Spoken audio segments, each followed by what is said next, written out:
ప్రతిరోజు నిద్ర లేచినప్పుడు స్వామికి పండు పత్రం పుష్పం ఫలంతోయం యోమే భక్త్యా ప్రయచ్చతే ఏదో ఒకటి ప్రేమగా స్వామి ఇది నీకు అర్పిస్తున్నానయ్యా. కాబట్టి ఆ అర్పణ భక్త్యా ప్రయచ్చే. స్వామి ఆహారం చూడ్డు, ఆహారం వెనకాల ఉన్న ప్రేమను చూస్తాడు. మనం ఇంటికి గెస్ట్ వచ్చారు అనుకోండి, విసిరేశారు, ఇడ్లీ తినయ్యా, పూరి తినవయ్యా. మీరు ఏమీ లేకపోయినా ఒక ఒక పేదవాళ్ళైన వచ్చిన అతిథికి కొద్దిగా మజ్జిగను తీసుకోవయ్యా. ఓ, కృష్ణుడు ప్రేమ చూస్తాడు. దుర్యోధనుడు కృష్ణుని ఆహ్వానిస్తాడు, నా ఇంటికి భోజనం రా కృష్ణ, బంగారు పాత్రలో భోజనం ఆహ్వానిస్తాడు. కృష్ణుడు నువ్వు నా భక్తులకు నువ్వు ఇబ్బంది కలిగించావు, నీది అంటరానిది, నీ నీ ఉన్న నీ భవనాలు, నీ ఆహారం అంటరాని ఆహారం అది అని చెప్పి విదురుడింటికి వెళ్తాడు కృష్ణుడు. విదురు దగ్గరికి వెళ్ళి అక్కడ చిన్న అరటి పనులు తింటాడు స్వామి. ఇక్కడ భక్తితో స్వామిని బంధిస్తాం, కానీ ఆ సంపదలతో కాదు, పదవులతో కాదు. లక్ష్మీదేవి ఆయన దాసోహం అయిపోతే భగవంతుడిని ధనంతో కొనగలుగుతామా? ఆ లక్ష్మీదేవి, అందరూ లక్ష్మీ వెనకాల పరిగెత్తు ఉన్నారే, ఆ లక్ష్మీ నారాయణ పరిగెత్తు ఉంది. నారాయణ నువ్వు కావాలి, నువ్వు కావాలని మన హృదయం ఎలా ఉండాలి? మనం నారాయణ కోసం పరిగెత్తాలి, అప్పుడు లక్ష్మి మన కోసం పరిగెత్తు వస్తుంది. కాబట్టి భగవంతుడికి ప్రేమగా అర్పించాలి, ఆయన మన ప్రేమను స్వీకరిస్తాడు. అది మన పేదవాళ్ళు, మా దగ్గర ఏమీ లేదు స్వామీజీ, ఎస్ నీరు పెట్టమ్మా స్వామికి, అది కూడా లేదు స్వామి. తులసి దళం ఒక తులసి దళం రుక్మిణి కొనేస్తుంది కృష్ణుడిని కదా. సత్యభామ బంగారంతో కొనాలనుకుంటుంది, సంపదతో కొనాలంటుంది కృష్ణుడిని. ఒక తులసి దళంతో ఆ భక్తి బరువుకి ఎవరు స్వామిని మొయ్యలేరు. అంటే ఒక భక్తి మన దగ్గర ఉంటే స్వామి మన కులం చూడడు. ఒక ఇంటికి వెళ్తే కులం ఏమిటయ్యా, నువ్వేం చేస్తున్నావయ్యా, ఏ ఉద్యోగం చేస్తున్నావయ్యా, ఇంటరాక్షన్స్ ఎక్కువ ఉంటాయి బయట వెళ్తే. భగవంతుడు వీడు ఎక్కడి నుంచి వచ్చాడు, ఎక్కడ పుట్టాడు చూడడు. భక్తి ఉందా, ఆ భక్తికి ఆయన దాసోహం అయిపోతాడు. మనం అదే నిజమైన ఆభరణ. అలంకరణ అంటే ఏదో అలంకరణ కాదు, శాస్త్రాలు చెబుతాయి. ఏమిటయ్యా అంటే తితీక్షణ కారుణీక సుహృదం సర్వదేహినాం అజాత శాంత శత్రుత్వే సాధవ సాధుభూషణం. అంటే నిజమైన ఆభరణాలు ఏమిటి మనిషికి, సాధువుకి అంటే తితీక్షణ అంటే ఓర్పు. ఒక చెట్టులాగా ఓర్పు గుణం ఉండాలి. ఎండాకాలమైనా, చలికాలమైనా, వర్షాకాలమైనా చెట్లు అట్లే తట్టుకొని ఉంటాయి కదా, అవి కంప్లైంట్ చేయవు. అవి మనం కంప్లైంట్ చేస్తాం, మన చెట్టు కింద పరిగెత్తాం వర్షం పడుతుంటే, చెట్లు కంప్లైంట్ చేయవు అవి. అంటే అటువంటి తితీక్షణ ఓర్పు మనలో ఉండాలి. తితీక్షణ కారుణీక, కరుణ ఉండాలి. కరుణ అంటే ఒక తోటి మనిషి పైన కరుణ కాదు, ప్రతి జీవి పైన కరుణ ఉండాలి. మనిషిని ఐ లవ్ యూ అంటాం, సండే అయితే చికెన్ బిర్యానీ తినేస్తాం. అది కాదు కరుణ అంటే. అంటే మనకు చిన్న గాయం తగిలితేనే, మన ఇంట్లో పెంచుకున్న కుక్కకి చిన్న గాయం తగిలితే అల్లాడిపోతామే, అలాంటి వేరే జీవి విలవల్లాడుతూ ఆ మాంసం అంతా మనం వండుతుంటే ఎంత బాధ అనిపిస్తుందో. ఎవడో చంపేటప్పుడు అది విలవల్లాడిపోతుంది కదా. మన ఇంట్లో కుక్కకి బాధ, వేరే జీవులకి బాధ ఉండదా? మనకు ఎంత బాధ వేస్తుంది, వాళ్ళకి బాధ ఉండదా? కాబట్టి బాధ వేరే వాళ్ళ బాధ, దుఃఖం వేరే వాళ్ళ దుఃఖాన్ని కూడా మన దుఃఖంలాగా అనిపించేవాడు నిజమైన సాధువు అంటే. కాబట్టి మన దుఃఖం అనుభవించేవాడు కాదు, వేరే వాళ్ళ దుఃఖాన్ని కూడా కరుణ ఉండాలి మన జీవితాల్లో. ఆ కరుణ జంతువులతో పైన ప్రతి జీవరాశి పైన కరుణ ఉండాలి. ఏది హాని చేయకూడదు ఏ జీవరాశి కూడా. కాబట్టి ఇది నిజమైన భగవద్గీత తత్వం అంటే ఏమిటయ్యా అంటే ఈ గుణాలు మనలో కనపడాలి, ఆచరణలో ఉండాలి. కారుణీక సుహృదం సర్వదేహినాం అంటే అన్ని జీవరాశులకి, మనుషులకి అని చెప్పట్లేదు. అన్ని మనుషులకు అన్నదానాలు, జంతువులు పక్షులకు పల్లికి అవి మన ఆహారమా? చూడండి ఎలా ఉందంటే వాటి ఎవరిని అడగరనే కదా. ఆ జీవులకి మనకు చిన్న వేలుతో విలువలాడిపోతామే, మనకంత బాధ ఉండదు. మనం కొట్లాడుతామే, మనం కూడా డిఫెండ్ చేస్తాం కదా, వాళ్ళని చంపేయాలని చూస్తాం. మన మీద కత్తులతో మనం పోరాటం చేస్తుంటే ఆ అల్పజీవులు, మూగజీవులు ఏం చేయలేవనా? ఆ బాధ ప్రతి ఒక్కడు అనిపించాల్సిందే. 6 రకాల మంది శిక్షలు ఉంటాయి దీంట్లో. అంటే ఇప్పుడు ఒక మనిషిని మర్డర్ చేస్తే, మర్డర్ చేయించినవాడు, చేసినవాడు, డబ్బులు ఇచ్చినవాడు, చంపినవాడు, వెహికల్ తీసుకొచ్చినవాడు, వాళ్ళు సేవ్ చేసినవాడు, అంత శిక్షలు ఉంటాయి లేదా ఈ లోకంలో?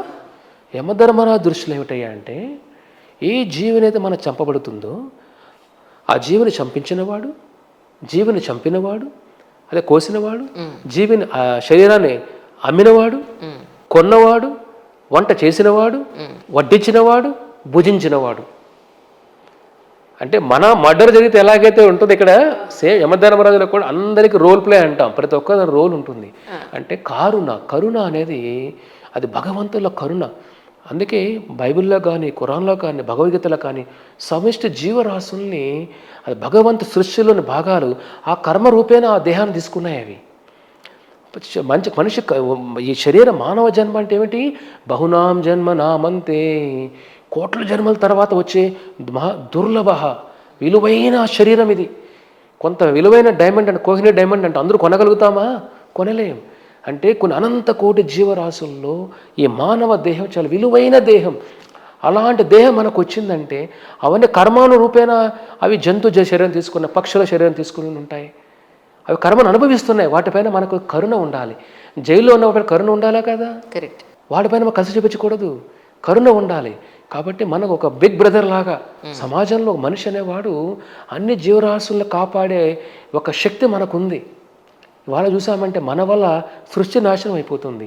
పొల్యూషన్, కాలుష్యం వల్ల, సముద్ర కాలుష్యం, నది కాలుష్యం, ఆహార కాలుష్యం, నీరు కాలుష్యం, చేపలు చనిపోతున్నాయి, జీవరాశులు చనిపోతున్నాయి, పక్షులు చనిపోతున్నాయి. కాబట్టి ఇవన్నీ కూడా మన ద్వారా కర్మను అందరికీ వస్తుంది. కాబట్టి కరుణ ఉండాలి. సుహృదం అంటే మంచి హృదయం ఉండాలి. అది సాధవ సాధుభూషణం. భూషణం అంటే అలంకారం, ఆభరణాలు. నిజమైన ఆభరణాలు మనిషికి ఈ ఆభరణాలు అయ్యా, తీక్షణ, కరుణ, సుహృదం. ఇది నిజమైన, దీనికోసం మనిషి ప్రయత్నం చేయాలి. అంతే తప్ప బంగారు, వజ్రాలు వాటి కోసం కాదు. వాటి కోసం ఏమని చెప్పండి? రైట్. మనిషి ఈ లోకం ఎలా వస్తాడు? ఒక రాజు ఉన్నాడు. ఆ రాజుకి 4 భార్యలు. ఆయనకి 4వ భార్య అంటే అమితమైన ప్రేమ, అమితమైన ప్రేమ. ఆ భార్య కోసం ఏమైనా చేస్తాడు. అంటే నువ్వే నా జీవితం అంటాడు. ఇంకా అంటే ఎంత ప్రేమ అంటే ఇంకా వర్ణించలేని ప్రేమ. అంటే కలవరిస్తూ ఉంటాడు ఆ భార్య కోసమే. తర్వాత 3వ భార్య, ఆయనకి ఎప్పుడైనా విహారయాత్రలకు వెళ్ళాలనుకోండి, ఆ భార్యను తీసుకువెళ్తాడు. ఓహో, విహారయాత్రకి వెళ్దాం రా, అలాగా తిరిగేసి వద్దామంటాడు. విహారయాత్రగా 3వ భార్యను తీసుకుని వెళ్తాడు. హ్యాపీకి వెళ్ళి చూస్తూ ఉంటాడు. తర్వాత ఎప్పుడైనా కష్టాలు వచ్చినప్పుడు 2వ భార్య దగ్గరికి వెళ్తాడు. నా కష్టాలు ఉన్నాయి, బాగాలేదు, నా మనసు బాగాలేదు, నాకు ఓదార్పు కావాలి, ధైర్యం కావాలి, నాకు ధైర్యం చెప్పు. అటువంటి క్షణాల్లో 2వ భార్య దగ్గరికి వెళ్తాడు ఆయన, అటువంటి బాధలు వచ్చినప్పుడు. సో మొదటి భార్య ద్వారా ఎన్ని భార్యలు వచ్చాయి, కానీ మొదటి భార్య ఇష్టం లేదు ఆయనకి, మాట్లాడు, కలవడు. ఆవిడ ద్వారా ఎన్ని ఆస్తులనే వచ్చాయి, కానీ ఆ భార్య ఇష్టం లేదు, మాట్లాడు. జీవితాలు గడుస్తూ ఉంటుంది. ఒకరోజు జబ్బున పడతాడు, చావు దగ్గరకు వస్తుంది. ఆ సమయంలో ఏం చేయాలి, ఏడుస్తూ ఉంటాడు, భయపడుతూ ఉంటాడు. 4వ భార్యను పిలుస్తాడు. ఓ, నువ్వంటే నా ప్రేమ కదా, జీవితం అంతా నీకోసం అర్పించానే, నీకోసం ఎన్నెన్నో చేసేసానే, అన్నీ వదులుకున్నా నీకోసం నేను, కాబట్టి నాకుతో నువ్వు రావా, నేను ఒంటరిగా వెళ్తున్నానే, నాతో పాటు నువ్వు వస్తావా అని అడుగుతాడు. ఆవిడంటది, ఆల్ ద బెస్ట్ అండి, వెళ్ళేసి రండి, నేను ఇక్కడే ఉంటాను, ఎక్కడికి రాలేను అని చెప్పి వెళ్ళిపోతుంది. అయ్యో, ఈ 4వ భార్య కోసం ఎన్నెన్నో చేశానే, చూడు నేను కష్టాల్లో ఉన్నప్పుడు నాతో పాటు రావా అంటే నాకు ఆల్ ది బెస్ట్ చెప్పి వెళ్ళిపోయింది అని ఇంకా ఏడుస్తాడు. ఇంకా అంత ఇష్టమైన వాళ్ళు కష్ట సమయాల్లో మనతో లేనప్పుడు ఆ బాధ వర్ణించలేము. ఆ నమ్మకం పోగొట్టుకున్నట్టే మనం. ఎందుకంటే ఇప్పుడున్న సమాజంలో ఎంతోమంది ప్రమాణాలు చేస్తారు పెళ్ళికి ముందు. నేను ఇట్లా రాణిలాగా చూసుకుంటాను, రాజులాగా చూసుకుంటాను, నీకు అన్నీ చేసేస్తాను. పెళ్ళైన తర్వాత వాడు ఫోన్ చేయడం కష్టమవుతుంది. అదే చెప్పబోతున్నాను, కాల్ చేస్తే ఫోన్ కూడా లిఫ్ట్ చేయరు, బిజీ మీటింగ్లోనే అంటాడు వాడు. అవునవును, గంటల ముందు గంటలు జీవితాలు ఇచ్చేస్తాను. పెళ్లికి ముందు గంటలు మాట్లాడతాడు, నువ్వే నా సర్వస్వం అంటాడు. పెళ్ళైన తర్వాత ఒక నిమిషం మాట్లాడడం భయం, ఇది మరీ ఏమడుతుందిరా బాబు అంటే. దీనిలో ఒక ఐన్స్టైన్ చెప్తాడు, ఐన్స్టైన్ జోక్ చెప్తాడు దీంట్లో. పెళ్లిగా అన్నప్పుడు ఒక అమ్మాయి అబ్బాయిల మధ్య బంధం ఎలా ఉంటుంది అంటే, ఇంగ్లీష్లో ఏమంటాడంటే, ఇంగ్లీష్ చెప్తాడు అనమాట, ఇస్కో రిలేటివ్ థియరీ, మన ఫిజిక్స్లో రిలేటివ్ థియరీ అంటే ఏమిటంటే, ఒక అబ్బాయి ఒక యంగ్ అమ్మాయి పార్క్లో కలిసినప్పుడు 1 గంట కూడా ఒక క్షణంలాగా అయిపోతుంది అనమాట. అవును, బా అప్పుడే అయిపోయిందా ప్రియా, అవును క్షణం అయిపోయిందా, అప్పుడే గంట అయిపోయిందా, మరి వెళ్ళిపోవాలా మనం, ఇలాంటి సంభాషణలు ఉంటాయి.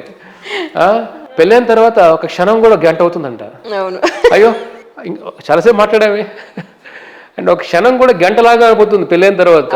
పెళ్ళి కాక ముందు చాలే, ఇంకా చెప్పావు కదా ఎన్నిసార్లు చెప్తావు, నాకు మెసేజ్ చేయండి చాలే అంటే 1 క్షణం కూడా 1 గంటలాగా అయిపోతుంది, భరించలేకుండా అయిపోతుంది. అంటే ఏమిటి, అదే మనిషి కదా, అదే ప్రేమ, అదే వ్యక్తి కదా. లోపల ప్రపంచం మారిపోయింది, బయట ప్రపంచం మనం మారిపోతున్నాం. కాబట్టి బంధాలపైన ప్రేమ అలాగా, కానీ మనిషి తెలుసుకోలేకపోతున్నాడు దాన్ని. అంటే ప్రేమ అనేది ఎప్పుడు కూడా పైకి వెళ్తూ ఉండాలి. కామానికి ప్రేమ అనే తేడా అది. కామం ఎప్పుడు తగ్గిపోతూ ఉంటుంది. కరెక్ట్. శరీర సుఖం చూడండి, శరీర సుఖం ఆ క్షణంలో ఉద్రేకం వచ్చినప్పుడు ఎక్కడో అద్భుతం అనిపిస్తుంది. కామం తగ్గిన తర్వాత ఇంతేనేమీ లేదే. కామం అనేది క్షయ తగ్గుతూ ఉంటుంది. సుఖ దుఃఖ, కా అంటే నశించడం అని సంస్కృతంలో, కా అంటే నశించడం, సుఖ దుఃఖం నశించి తగ్గుతూ ఉంటుంది. అంటే ఇప్పుడు పీక్ 100% ఉన్న సుఖం తగ్గిపోతూ వస్తుంది. 10 నిమిషాలు, అరగంట. ఆహారం కూడా అంతే.